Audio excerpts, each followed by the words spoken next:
was McKay Allred. He used to organize things like inviting people for Sunday dinner. So he would typically invite 4 girls for Sunday dinner, and they cooked. That seems like a pretty good deal. It was. They didn't seem to mind. Anyway, at the time that Rosemary, he invited Rosemary one time, several months after she had arrived, and the girls were pretty busy fixing dinners, so she didn't fix dinner. But after dinner, she said, "Well, I didn't fix dinner, so I'll do the dishes." So I said, "I'll help."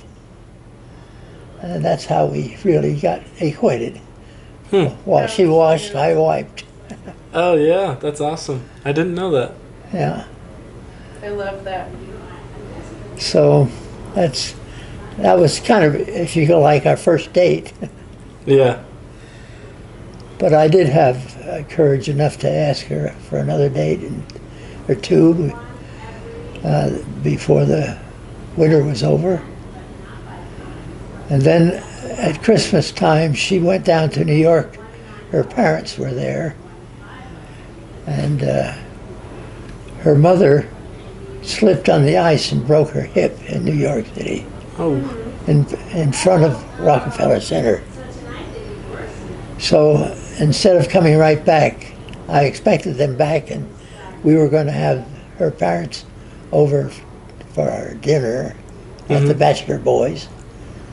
But she didn't ever come back. Not for another month, so. And she didn't call me or anything, so I didn't know what. I thought, well, another date that didn't take. You thought maybe it was over at that point? Yeah. Something similar to that happened with me and Maddie. Oh? Yeah, I was messaging her on the internet, and she didn't message me back. And I just thought, well, too bad. Guess it's over. Well, I'm glad it wasn't. Well, so am I. I'm glad it wasn't over with Rosemary either. Yeah. Too.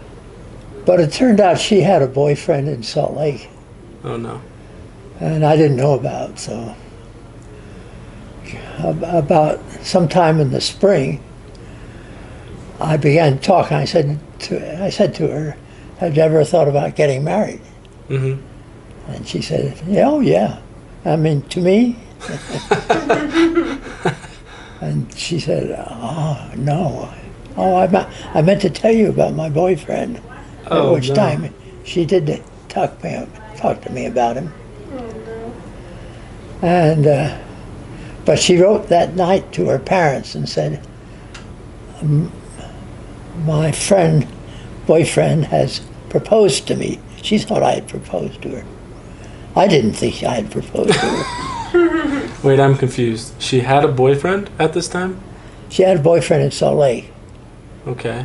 But you were living in Boston. Boston. So she had a long-distance boyfriend. At the time she was Yes, she was. getting to know you a little bit? But she was planning to go home at Christmas time, and she didn't do that, and she didn't go back to Salt Lake until the spring. So she'd been gone from Salt Lake for 7 months or 8 months.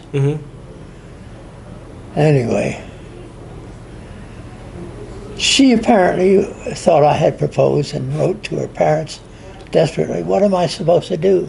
And they both wrote back a letter saying, "Don't do anything. Don't get engaged.